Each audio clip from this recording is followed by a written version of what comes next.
Let me ask you a question, both of y'all. You saw a guy you like, Mm-hmm. right? Mhm. Aesthetically, Mhm. he looked the way you want him to look. 6 foot tall. He Mm-hmm. make a lot of money. Mm-hmm. On day one, he say, "Hey, look, I give you a better life, help you start a business, even get your body right. But you got to exercise almost every day. Let me see who your friends is. You got to cut off the people who I tell you to cut off. You got to stop hanging out and going out so much. Soon as he meets you, he tell you that. Would you want to be with him? No. Would you want to be with him? I don't think so. Which is crazy. That's a deeply rooted disdain for male leadership. Listen to this. After a breakup, what do? You start cutting off friends. I'm going to self develop. I'm going to work out. I'm going to cut people off. I'm going to stop hanging out over here.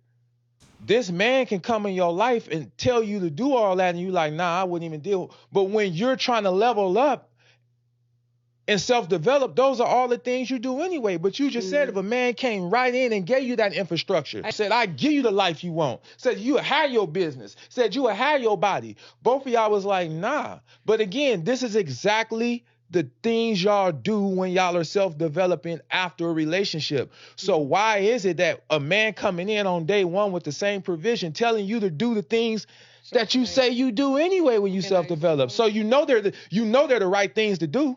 You okay. know that's the right thing to do.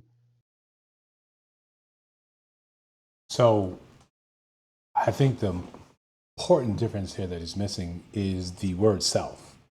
What we often do for ourselves is fine, it's attributed to us. We know we are the motivation, the crux of that change. It's for us. I think it's unfortunately very easy for us to get lost in the same rhetoric, the same sort of um, echo chamber where we hear, I'm speaking for men, we hear the same points that men are spouting that we're talking about. And men, before you before you change the channel, before you flip off to another video, I I'm a man, so I'm thinking and seeing things from a man's point of view.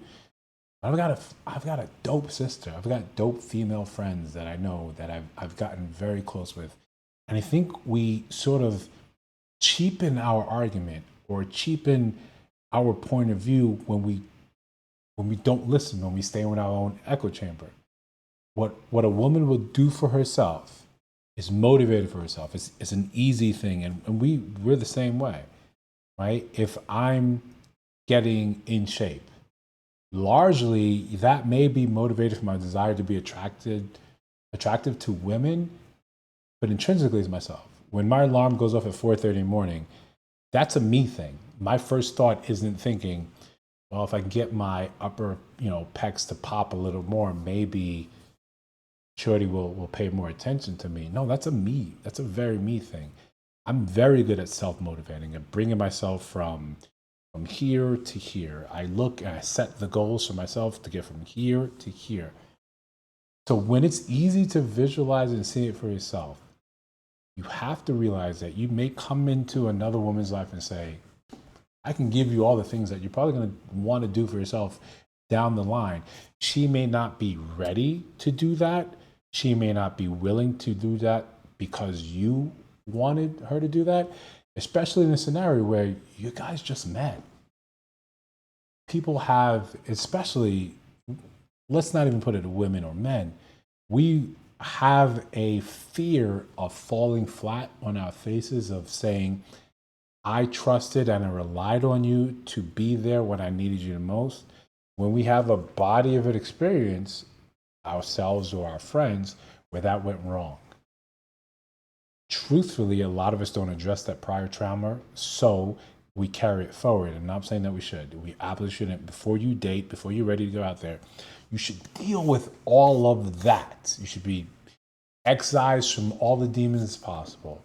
Then, what you can't do, what is the trigger for you, you're very forward with it in the dating phase. When you reveal that, it's up to you. But you would be hard pressed to convince a woman to lay down what has helped her, what has saved her, what has kept her safe, because you come here and say, I can do those things for you. That absolutely may be true. I'm in a position in my life where I can do that, but I never, never flat out offer someone that, hey, I can pay your bills. Hey, I can give you a softer, easier life.